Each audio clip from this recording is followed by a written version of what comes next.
Students हम लोग चल रहा था हमारा चैप्टर 5, ठीक है। आज चैप्टर खत्म हो जाएगा जहां तक उम्मीद है। तो हम लोग कल टाइप्स ऑफ रिएक्शन में जो बहुत सारे टाइप्स पढ़ रहे थे, तो कल जो लास्ट में हमने खत्म करा था वो था ऑक्सीडेशन एंड रिडक्शन, ठीक है। तो वहां पे हमने कहा था ऑक्सीजन का जुड़ना, हाइड्रोजन का हटना, हाइड्रोजन का जुड़ना, ऑक्सीजन का हटना, इन बेसिस पे हम ऑक्सीडेशन एंड रिडक्शन बताए थे, ठीक है। तो अभी आज क्या है, एक और बात वहां पे रह गई थी, थोड़ी सी नोट करके बता दे रहे हैं। यहाँ पे इलेक्ट्रॉनिक कंसेप्ट था, एक इलेक्ट्रॉन के लेने देने से हम ऑक्सीडेशन और रिडक्शन बताते थे। इलेक्ट्रॉन के आदान प्रदान से ऑक्सीकरण और अपचयन को हम बताते थे, ठीक है। कैसे? इलेक्ट्रॉन के में कह रहा है कि जहां से इलेक्ट्रॉन निकल जाए उनका होता है ऑक्सीडेशन, तब होता है, मतलब तब होता है ऑक्सीडेशन।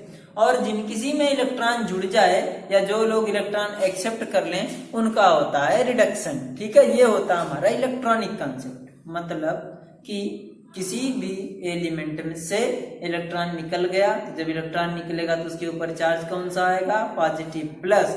तो इसका मतलब जिसके ऊपर प्लस चार्ज आएगा वो हमारे ऑक्सीडाइज होंगे, मतलब ऑक्सीकृत होंगे। इसका मतलब उनका ऑक्सीडेशन होगा। और जो लोग इलेक्ट्रॉन ग्रहण करेंगे तो उनके ऊपर चार्ज कौन सा आएगा? नेगेटिव। तो चार्ज नेगेटिव आएगा तो उनका क्या होगा? रिडक्शन, ठीक ना, उनका होगा अपचयन, ठीक, सही। अच्छा, इनमें भी ऑक्सीडाइजिंग रिड्यूसिंग एजेंट होता है। भाई साहब, मैंने अगर इलेक्ट्रॉन लॉस किया तो मेरा हुआ ऑक्सीडेशन। तो मैंने जो इलेक्ट्रॉन लॉस किया, सामने वाला कोई एक्सेप्ट करेगा ना, और जो एक्सेप्ट करेगा उनका क्या हो जाएगा? रिडक्शन। तो मैं अगर मेरा खुद का ऑक्सीडेशन हुआ तो मैं एक रिड्यूसिंग एजेंट होऊंगा, मतलब दूसरे का रिडक्शन कराऊंगा। और अगर मेरा रिडक्शन हुआ, मतलब मैंने इलेक्ट्रॉन एक्सेप्ट किया, तो किसका किया? किसी ने निकाला। मैंने एक्सेप्ट किया, मेरा रिडक्शन हुआ, तो किसी ने निकाला, उसका ऑक्सीडेशन हुआ। तो जब मैंने लिया उससे छीन के, अगर ये छीन के ही कर लें तो मैंने लिया, मेरा रिडक्शन हुआ, और उसका छीन लिया, उसका इलेक्ट्रॉन चला गया, उसके ऊपर प्लस चार्ज आ गया, इसलिए सामने वाला हमारे का ऑक्सीडेशन हो गया, इसलिए मैं ऑक्सीडाइजिंग रिएजेंट होऊंगा। सेम आप बात यहाँ पे भी, अगर मैंने इलेक्ट्रॉन लॉस किया तो मैं रिड्यूसिंग रिएजेंट होऊंगा, और मैंने अगर इलेक्ट्रॉन एक्सेप्ट किया तो मैं ऑक्सीडाइजिंग रिएजेंट होऊंगा। और ये हमारा कापर की अगर जैसे बात करें, अगर कापर है, कापर हमारा यहाँ से एक इलेक्ट्रॉन निकल जाए और उसके ऊपर एक प्लस चार्ज बन जाए, तो हम कहेंगे कि कापर का ऑक्सीडेशन हो गया, ठीक ना। और उसी तरह से ऑक्सीजन के ऊपर 2 माइनस है मान लीजिए, ठीक है, या क्लोरीन के ऊपर 1 माइनस है, इसने क्या करना है? क्लोरीन के ऊपर 1 इलेक्ट्रॉन है, ये भी अगर इलेक्ट्रॉन निकाल के Cl और 1 इलेक्ट्रॉन करे तब भी ऑक्सीडेशन हुआ, ठीक है। और रिडक्शन की बात करें, अब अगर हमारे पास मान लो केवल क्लोरीन है, ठीक है, इसको आपने 1 इलेक्ट्रॉन दिया, तो ये अब क्या हो गया? Minus charge. क्यों? अगर सारे हाइड्रोजन 1 इलेक्ट्रॉन एक्सेप्ट करते हैं तभी तो माइनस चार्ज आता है, ठीक है। क्लोरीन या क्लोरीन ही है, ठीक है, क्लोरीन को अपने 1 इलेक्ट्रॉन दिया, ठीक, 1 इलेक्ट्रॉन दिया तो क्लोरीन माइनस हो गया, और जब भी इसने इलेक्ट्रॉन एक्सेप्ट किया तो इस क्लोरीन का क्या हो गया? रिडक्शन, हाँ या ना, ठीक है। क्लोरीन का क्या हो गया? रिडक्शन हो गया, सही, ओके। तो इस तरह से हम electronic concept of oxidation and reduction देखते हैं, ठीक है। ये हो गया। कल हमने आपको बोला था, याद जो बताना है वो क्या है? रिडॉक्स रिएक्शन, ठीक है, क्या होता है तो हमने कल बता भी दिया था, लेकिन फिर भी जानना आपको है कि रिडॉक्स रिएक्शंस क्या होते हैं। रिडॉक्स रिएक्शन, देखो रिडॉक्स आपको पता है 2 वर्ड्स मिलके बना है। जो 2 वर्ड्स हैं हमारा क्या है? Reduction and oxidation. Redox reaction क्या है? हमारा ऑक्सीकरण और अपचयन अभिक्रिया जिसमें दोनों हो वही हमारा रिडॉक्स रिएक्शन या रिडॉक्स अभिक्रिया कहलाता है, ठीक है, सही। अब हम इस रिडॉक्स में करते हैं, इसमें 2 चीजें हैं हमारे पास, ठीक है, 2 चीजें हमारे रिडॉक्स में। एक तो हमारे पास रिडक्शन है, ठीक है, रिडक्शन है, और दूसरा क्या है? ऑक्सीडेशन, ठीक है। ऑक्सीकरण भी है और अपचयन भी है, ये हमारा अपचयन है, ठीक है, और ऑक्सीडेशन भी हमारा क्या है? अपचयन। ये होता है, हिंदी में बोलते हैं इसको ऑक्सीकरण बोलते हैं, ठीक है, ऑक्सीकरण, ठीक है, सही। तो हमारा जिन रिएक्शन में those reaction which involve both oxidation and reduction reaction, that is called क्या? रिडॉक्स रिएक्शन, जिसमें ऑक्सीकरण और अपचयन दोनों क्रियाएं एक साथ हों और वो कहलाएगी रिडॉक्स रिएक्शन। और सामान्यतया जनरली जिस रिएक्शन में आप ऑक्सीडेशन पाएंगे उसमें रिडक्शन भी जरूर हो रहा होगा, और जिसमें अगर आप रिडक्शन पाएं उसका मतलब ऑक्सीडेशन भी जरूर हो रहा है। ये 100% बात तय है। और इसका एग्जाम्पल हम जरा देखते हैं, है ना, जिसे हम ऑक्सीडेशन रिडक्शन रिएक्शन या फिर रेडॉक्स रिएक्शन बोलते हैं। ठीक है, तो जस्ट एग्जाम्पल यहाँ पे देखते हैं।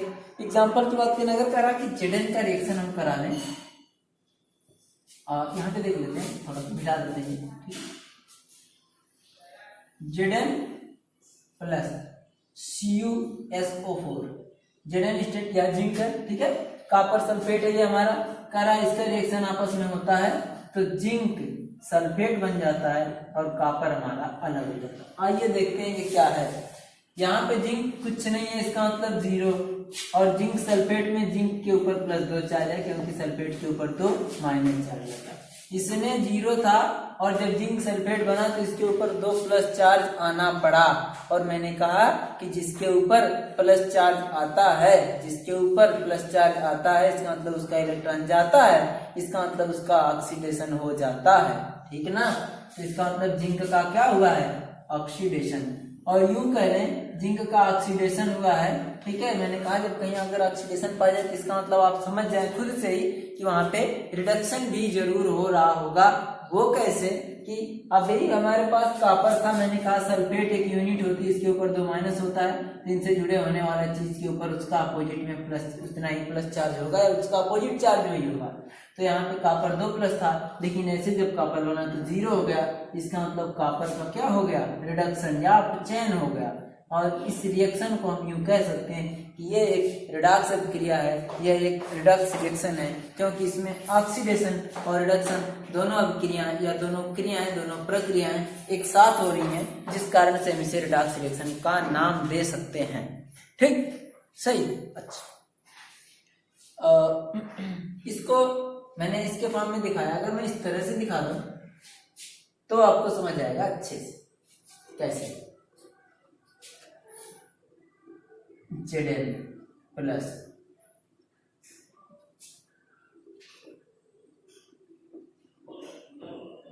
अब आप शायद अच्छे से समझ गए होंगे कि ये रिडॉक्स कैसे है। जिंक के ऊपर कुछ नहीं है और यहाँ से जिंक 2+ बना है, इसका मतलब जिंक ने इलेक्ट्रॉन अपना लॉस किया, और जिसके यहाँ से इलेक्ट्रॉन जा चुका होता है उसका होता है ऑक्सीडेशन।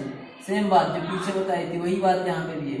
और कॉपर 2+, अब ये जो 2 इलेक्ट्रॉन लॉस किया ना, ये जो 2 इलेक्ट्रॉन निकाल के 2+ बना, वही दोनों इलेक्ट्रॉन क्या करेगा हमारा, 1 इलेक्ट्रॉन एक बार, दूसरा इलेक्ट्रॉन, ये दोनों इलेक्ट्रॉन कॉपर एक्सेप्ट करके कॉपर 0 बन गया, और इसीलिए कॉपर का काम हो गया, कॉपर ने इलेक्ट्रॉन लिया, इसलिए कॉपर का रिडक्शन हुआ। इसलिए उपयुक्त above reaction is considered as redox reaction. मतलब ये ऊपर वाली जो रिएक्शन हमने लिखा था कि Zn plus CuSO4 is equal to, मैंने एरो देखे कि ZnSO4 और Cu वो हमारी एक रेडॉक्स रिएक्शन थी। ठीक है ना, सही, ओके। आगे आते हैं।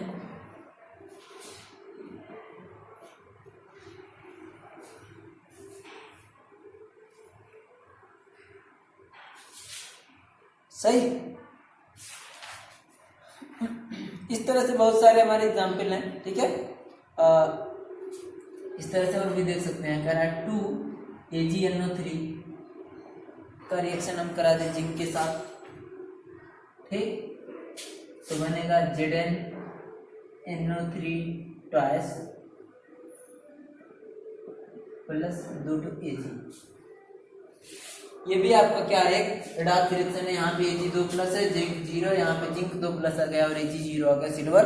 इसलिए हम क्या कहते हैं, सिल्वर है हमारा, सिल्वर चांदी, ये जिंक, ये नाइट्रेट इसको कहते हैं, इसका नाम है सिल्वर नाइट्रेट, इसका जिंक नाइट्रेट और इसका सिल्वर।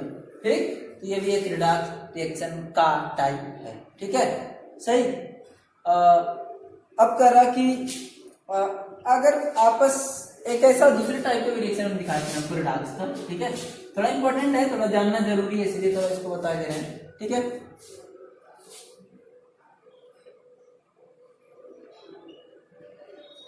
आयरन क्या है, मेटल है, सल्फर क्या है, नॉन मेटल है। ठीक है, तो मेटल कैसा बनना चाहता है, प्लस, नॉन मेटल कैसे बनना चाहते हैं, माइनस। हमने बताया था जो मेटल होते हैं अक्सर प्लस बनना चाहते हैं, नॉन मेटल अक्सर माइनस बनना चाहते हैं। ये परिभाषा ही है कि दो एलिमेंट विच कंटेन, या जो पॉजिटिव चार्ज रखना चाहे वो मेटल होते हैं, जो नेगेटिव चार्ज रखना चाहे नॉर्मली सामान्यतः वो क्या होते हैं, नॉन मेटल होते हैं। ठीक है, तो कह रहा आयरन का सल्फर के साथ रिएक्शन कराते हैं तो ये आयरन अलग है, सल्फर भी अलग है, ठीक है ना। ये लोग आपस में जुड़ के क्या करते हैं, हीट कर दिया जाए अगर तो ये लोग आपस में जुड़ के आयरन सल्फाइड बनाते हैं Ps, और ये क्या करता है 2 इलेक्ट्रॉन अपना लॉस कर देता है, ठीक है, तो बना लेता है Fe 2 प्लस और प्लस 2 इलेक्ट्रॉन दिया। और यही सल्फर हमारा क्या करता है 2 इलेक्ट्रॉन एक्सेप्ट कर लेता है, ठीक है, दोनों यही इलेक्ट्रॉन, और बन जाता है H2 माइनस। और हमने पता है एक दूसरे को जुड़ने के लिए अगर अपोजिट चार्ज एक दूसरे से है, जितना उसके पास है अपोजिट, वो जुड़ के क्या करते हैं आपस में कंपाउंड बना लेते हैं और फिर सल्फाइड या हो जाता है इसका नाम।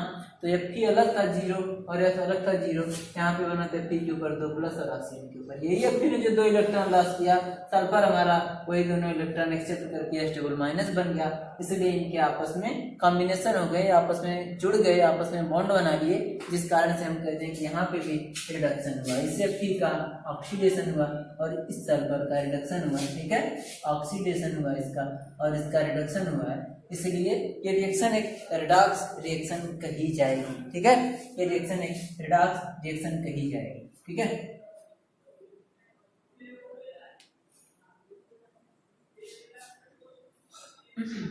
आगे देखते हैं, करा ऑक्सीडेशन का हमारे एवरीडे लाइफ में क्या इफेक्ट है, ठीक है ना।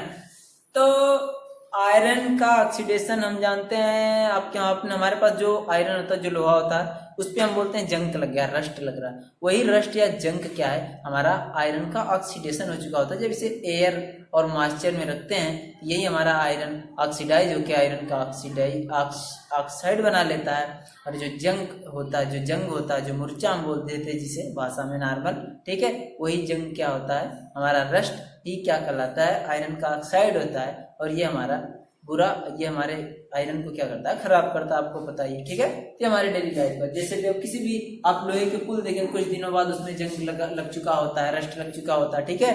तो ये सारे हमारे क्या है एवरीडे लाइफ में हमारे एग्जाम्पल हैं रस्ट के, ठीक है, सही। अच्छा, अब अगला एक और नाम है कोरोजन।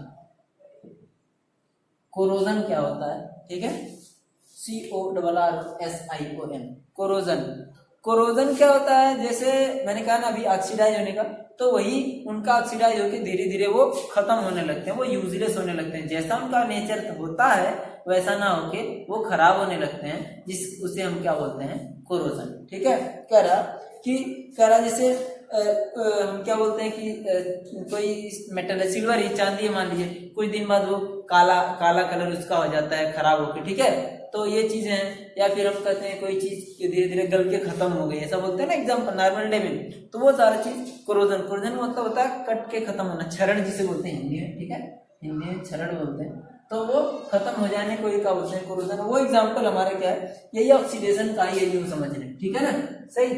कह रहा कि जैसे किसी भी मेटल का, जनरली किसी भी मेटल या सब्सटेंस का slow destruction metal due to interaction with the environmental, करा इन्वायरमेंट से अट्रैक्शन के थ्रू जो भी उनके अंदर अच्छी बुरी चीजें हो जाए, जिसके कारण से वो खत्म होने लगे, खराब होने लगे, डिस्ट्रक्ट होने लगे, उसे ही हम क्या बोलते हैं, कोरोजन, ठीक है, सही। चरण कि नॉर्मल हम वातावरण के संपर्क में आने से वो धीरे धीरे खत्म होने लगता है, धीरे धीरे खराब होने लगता है, ठीक है ना, उसका नेचर, उसकी प्रकृति बिगड़ने लगती है, जैसा वो होना चाहिए वैसा नहीं होता, उसे हम क्या बोलते हैं, कोरोजन, ठीक है। अब कह रहा कोरोजन में कह रहा है कि जनरली ऑक्सीजन और मॉइस्चर की जरूरत होती है, ठीक है, ये दोनों ऑक्सीजन और मॉइस्चर में, मेटल की बात कर रहे हैं, सब मेटल के ही कोरोजन होता है। तो मेटल हमारा क्या कहलाता है, ऑक्सीजन के साथ मॉइस्चर के साथ कंबाइंड होके उसको ऑक्सीडाइज कर देता है, फिर वो हमारा धीरे धीरे कट के धीरे धीरे गल के खत्म होने लगता है, उसे ही क्या बोलते हैं, कोरोजन, ठीक है, सही। अब कह रहा कि जैसे आयरन की बात करें हम, तो जो आयरन में लगता है, जंग रस्ट लगता है, वो धीरे धीरे आपको पता, वो सब कट के खत्म ही होने लगता है, देखते हैं खुरदरी होने लगती है सतह, जो प्लेन सतह थी वो खुरदरी होने लगती है, कम होने लगती है, वो सब किसका एग्जांपल है, कोरोजन का, ठीक है। वो कोरोजन हमारा क्या है, कोरोजन हमारा क्या है, जो हम ऑक्सीडेशन बताए थे ना कि आयरन का ऑक्सीडेशन हो जाता है मॉइस्चर और में, तो वो ऑक्सीडेशन हो जाना वो बता रहा था प्रोसेस, लेकिन वो हो जाने के बाद जब वो खराब होने लगता है, जो कट के जो खत्म होने लगता है, गलने लगता है, वही चीज हमारा क्या कहलाता है, कोरोजन। ठीक है, सही, ओके। अब कह रहा कि हम कोरोजन को रोक कैसे सकते हैं, कोरोजन को हम रोक कैसे सकें। कह रहा कोरोजन के क्या है, हम कह रहे हैं कि किसी भी उस मेटल सरफेस को पेंट वार्निश इन सब से ऑयल से कोट कर दें, ताकि क्या हमारा मॉइस्चर या एयर के साथ उसका कॉम्बिनेशन या उनका कांटेक्ट नहीं हो पाए, जिस कारण से उनमें ये रिएक्शन ना हो पाए, ताकि हम उसे सेव कर सके, उसे बचा सके। ठीक है, सही। आगे कह रहा, आगे दूसरी बात कह रहा कि उनके ऊपर थिन लेयर किसी और मेटल की कर दें जो कम कोरोजन होता है, जिसका कोरोजन ना होता हो। ऐसे भी हमारे पास मेटल होते हैं, ठीक है, तो उन सब का हम इसके ऊपर कोटिंग कर दें, ताकि कोरोजन होने के चांसेस क्या हो जाए, कम हो जाए। ठीक है, सही, अच्छा। उसके बाद एक और नाम आता है हमारे पास, रेंसिडिटी। ठीक है, जो भी लोग पढ़े रेंसिडिटी, रेंसिडिटी जो भी पढ़ रहे हैं, RANCIDITY,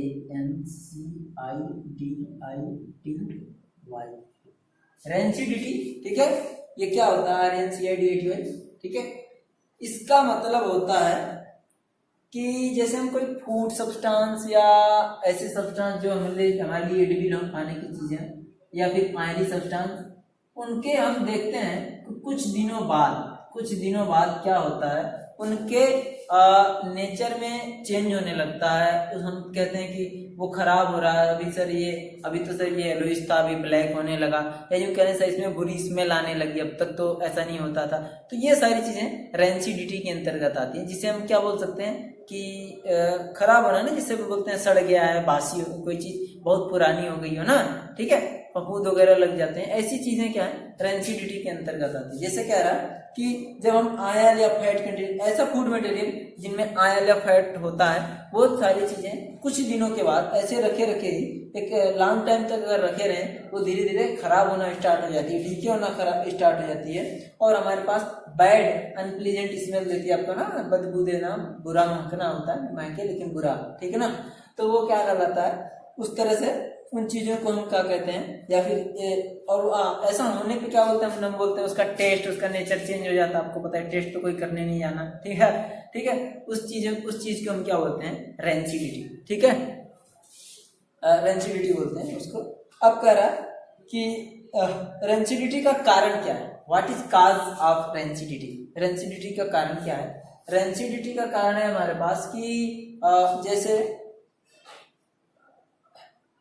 जब हमारा फैटी एसिड कंटेनिंग या एस्टर कंटेनिंग या ये सारी जिनमें आयरन और फैट हो, ये सारी चीजें जब हमें ऑक्सीजन या मॉइस्चर के कांटेक्ट में आती हैं, ये लोग क्या करती हैं कि दूसरे कंपाउंड में कन्वर्ट हो जाती हैं ड्यू टू ऑक्सीडेशन होकर ये दूसरे कंपाउंड में चेंज हो जाती है, जो हमारे लिए यूजफुल ना होकर यूजलेस होता है। ठीक है, कभी कभी वो डेंजरस मतलब वो पॉइजनस भी हो सकता है। ठीक है, इसलिए हम बोलते हैं कि कोई चीजें ऑन टाइम खानी चाहिए ना, डेट होती है कि मैं बेस्ट बिफोर यो, ठीक है, या एक्सपायरी डेट यो, क्योंकि उसके उतने दिन तक उसके अंदर एबिलिटी होती है कि वो अपने नेचर को बनाए रखे, लेकिन उसके दिनों के बाद धीरे धीरे क्या होता है, उसके अंदर कितना भी उसको आप रखे रहे वो धीरे धीरे खराब होने लगता है। उसे हम क्या बोलते हैं, वो भी एक रेंसिडिटी के ही एग्जाम्पल की तरह से उसे हम देख सकते हैं। ठीक है, सही। तो कह रहा कि रेंसिडिटी क्या है, किसी भी न्यूट्रल ऑक्सीडेटिव केमिकल सब्सटेंस का डिग्रेडेशन होता है। जनरली फूड मटेरियल, किसी भी फूड मटेरियल का